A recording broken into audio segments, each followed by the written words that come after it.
Hi, it's me again with Corel tips and tricks. This is part 2. This should be extremely easy. And it is kind of, but to get it to look, I don't think I have the look yet. Compared to this, it looks better. So if you didn't watch part 1, we got to this point with part 1.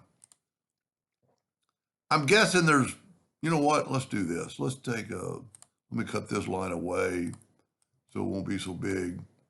And let me make a duplicate of this. I do this a lot when I'm experimenting. And I'm going to take that and I'm going to go to effects in contour. And because I contoured that into the inside 0.29, I'm going to contour the outside this time.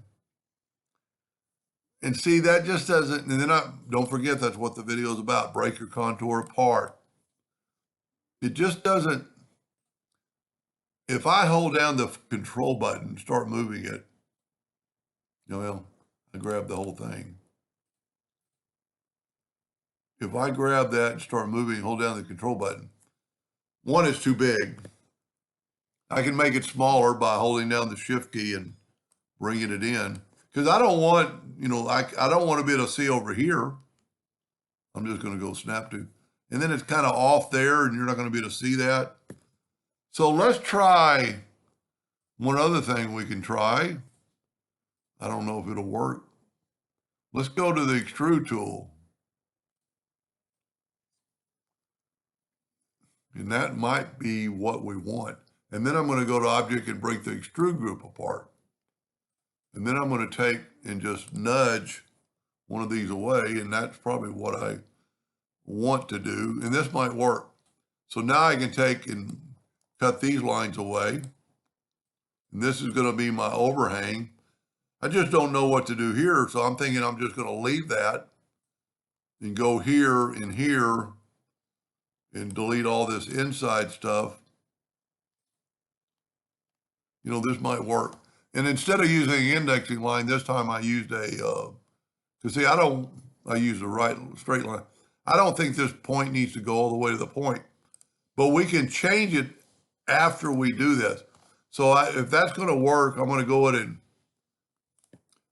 group this together, Control G, so I can delete all the lines when I get through, and I'm going to do what I did before. We'll get the Smart Fill tool on that purple and this one. This might be the key. We can always change it. I'm going to shift select the other purple and then hold down the control button and make that blacker. Then I'm going to get my interactive or Smart Fill tool, interactive fill tool. Put a little black up there. We don't want it too black. And then get the interactive fill tool or the Smart Fill tool and fill that in. Let me see what it looks like when we take this away. That actually looks quite good except for this part, but it is a separate object, so we can always use the shape tool and we could grab both those nodes and go right to that point. Maybe that's the key right there, is use the extrude tool, because you want that kind of at an angle. Well, if you don't, you can always change it with your shape tool and do whatever you want to with it. And I would take away these lines or nodes, and I would shift select both these nodes and then right click and turn them into a line. And that looks pretty good. Let's see what it looks like with a black box. When I first suggested, I thought, that'll be easy. Well, to make it look three-dimensional. So that is better than my other one. I think that'll be a winner, because it kind of, mimics what you should be able to see. The whole idea is to make this arrow look thicker.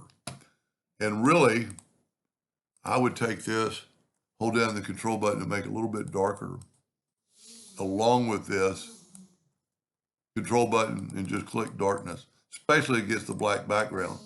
It'll really look three-dimensional. Anyway, I hope that helps somebody someday, and thank you for watching.